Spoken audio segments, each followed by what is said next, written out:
Estate వెంచర్లకు Rythu Bandhu కట్టు, పంట సాగు చేసే రైతులకే పెట్టుబడి సాయం తేల్చి చెప్పిన రాష్ట్ర ప్రభుత్వం. గుట్టలు రియల్ ఎస్టేట్ వెంచర్లకు రైతు బంధు ఇవ్వమని చెప్పింది, ఇయ్యకూడదు కూడా. పంట సాగు చేసే రైతులకే పెట్టుబడి సాయం. గత సర్కార్లా కాకుండా దుబారాకు చెక్ పెట్టాలని నిర్ణయం. కౌలు రైతులకు రైతు బంధు, రైతు బీమా వర్తింపు.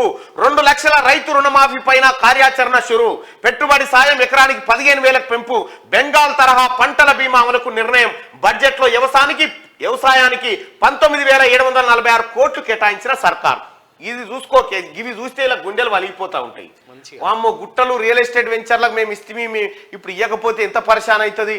మేము తప్పు చేసిరు మీరు. 1000%. గుట్టలు రియల్ ఎస్టేట్ వెంచర్లకు రైతు బంధు ఇవ్వబోమని, పంట సాగు చేసే రైతులకే పెట్టుబడి సాయం అందించనున్నట్లు ప్రభుత్వం ప్రకటించింది. ఈ మేరకు బడ్జెట్ లో వ్యవసాయానికి 19,746 కోట్లు ప్రతిపాదించింది. గత సర్కార్ అమలు చేసిన రైతు బంధు పథకంలో అసలు రైతుల కంటే పెట్టుబడిదారులు, అనర్హులు ఎక్కువ లాభం పొందడంపై సమీక్షించనున్నట్టు తెలిపింది.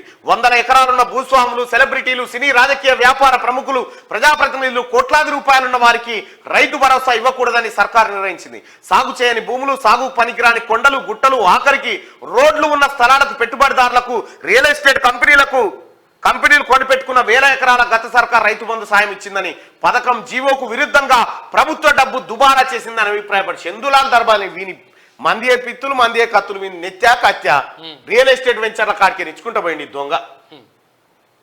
ఇప్పుడు యాదాద్రి దగ్గర అది కూడా పెట్టారు, పాంప్లెట్ కూడా వేసారు, మీరు ప్లాట్ కొనంటే మీకు రైతు బంధు కూడా వస్తుందని పెట్టింది గతంలో.